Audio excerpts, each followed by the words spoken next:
Čaute, moje meno je Mário a vítam vás na kanáli Varíme a pečieme. Dnes si spravíme recept a bude to bravčové kare na jablkách. Tak poďme si ukázať, čo budeme potrebovať.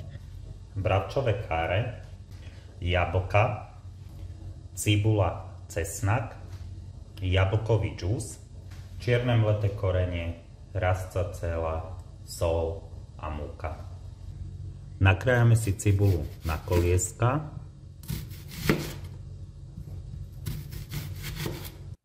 Cesnak rozpučíme, prekrojme na polovičku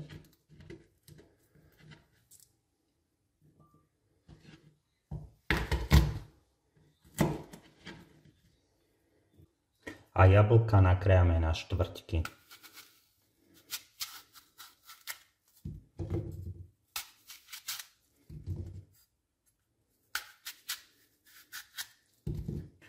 Do tanieru si nasypeme múky trochu. Bravčové kare trošku rozklepeme rukou.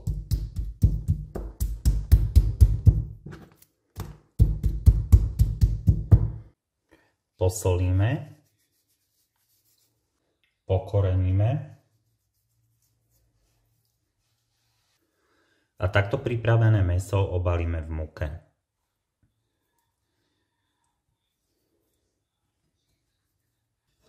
Mäso, kým nám odpočíva, tak na dno zapekacej misy alebo nejakého pekaču dáme cibulu s cesnakom,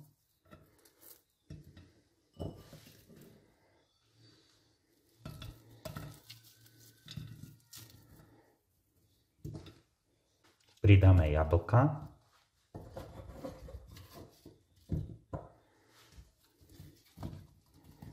do panvice sme si dali olej, ktorý sme nechali rozpáliť a teraz káre z každej strany opečeme.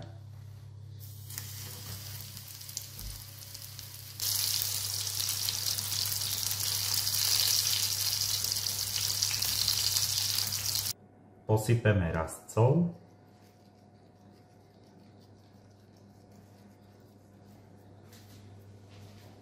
A podlejeme jablkovým džúsom.